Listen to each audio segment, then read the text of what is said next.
ngalan ng Ama at Espiritu Santo.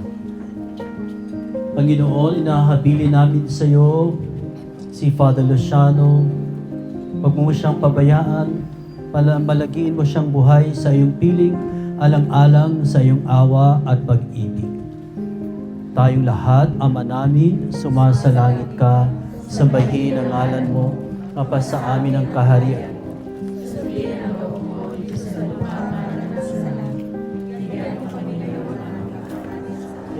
Bakit sa palagay ninyo isa siyang mabuting pare? Simple lang. Mahal na mahal niya yung Pilipinas, binalikan niya yung Pilipinas. Mabuting pare kasi hindi mo siya makikitaan ng negative sa buhay, laging positive. Lagi niyang hina-highlight yung grasya ng Diyos sa simpleng pamamaraan. Dati, ito hindi ko rin makakalimutan, pag may problema ako, hindi ako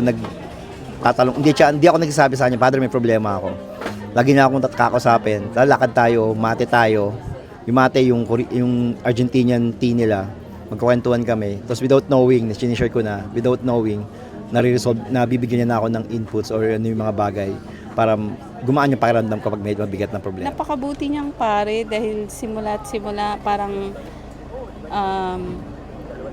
andun siya para i-guide ka kapag may problema. Tapos yun nga, mabilis siyang tawagan pag gusto mo siya kausap, parang andun lang siya lagi para sa'yo.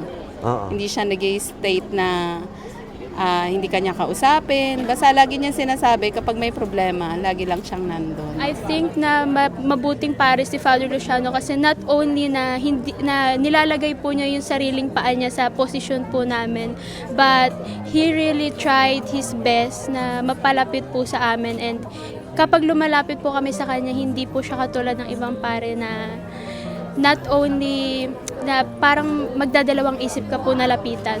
Parang kapag kay Father Luciano po ay pwede ko po siyang lapitan. Mabuti po ng pare po si Father Luciano po. Kasi po, marami po siya natulungan po. Especially rin po sa akin po, spiritual po, na ano po. Marami po siya sa akin pinarealize po. Yun lang po. Anong naparealize siya sa'yo? Ano po, sa buhay po, kailangan po talaga natin mapalapit sa Diyos. Kasi lalo ngayon, ang hirap na kung wala ang Diyos mismo. Kumbaga, siya yung naging way ko po, si Father Peloni po, kung paano po ako nagsiserve po until ngayon.